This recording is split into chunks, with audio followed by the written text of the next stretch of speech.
So over the last year, becoming a Canadian high-level agency, I have experienced some things that I wasn't expecting, some challenges that I wasn't expecting. Those challenges cost me thousands of dollars.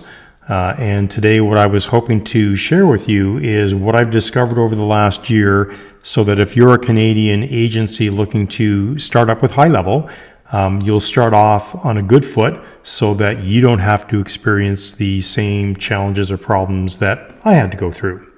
So in setting up my HighLevel white label agency, in setting up the products and services as a SaaS business, and I'll get into that in a bit, we ended up setting up our SaaS products.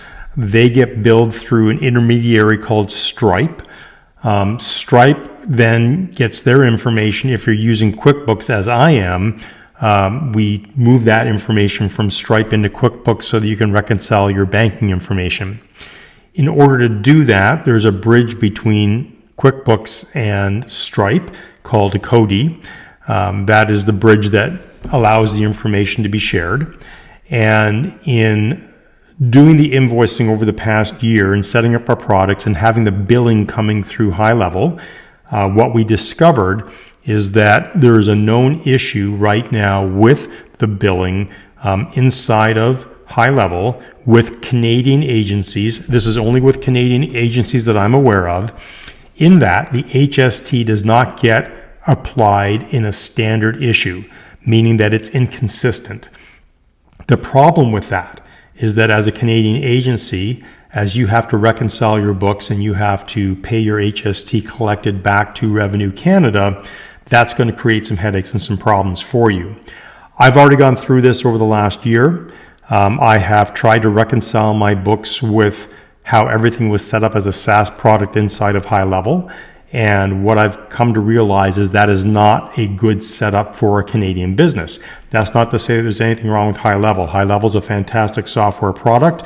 Just as a Canadian business owner, you're going to be better off billing these products directly through Stripe. So this is number one in a series of 10 videos that I'm going to be putting out. And these are the 10 things that I wish I knew as a Canadian agency. And if you're an American company, this really doesn't apply to you. But here are 10 things that I've discovered as a Canadian agency that I think if you're going to be setting up as a Canadian agency with HighLevel, these things are going to be of interest to you. So without further ado, I'm going to drop in 10 videos here, and I'm going to explain each point of how we're working through the HST issue, what the terminology is for the different products that we're using, and how to basically navigate HighLevel as an agency owner so that you won't have to make sort of the same time-consuming mistakes that I've made.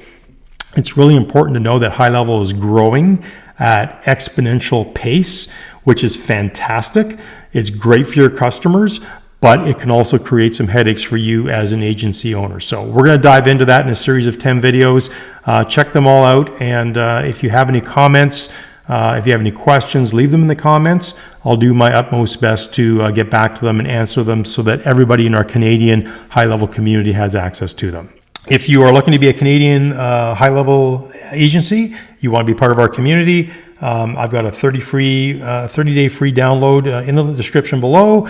That will tell you how you can become an affiliate of mine, learn from our best practices, become part of our Canadian community of HighLevel agencies, and yeah, we're all going to learn together and make this thing a beautiful thing. What do you think, Ralph? Was that a good one? Or was it super boring? I don't know. I think it was a good video. What do you think? You don't look impressed.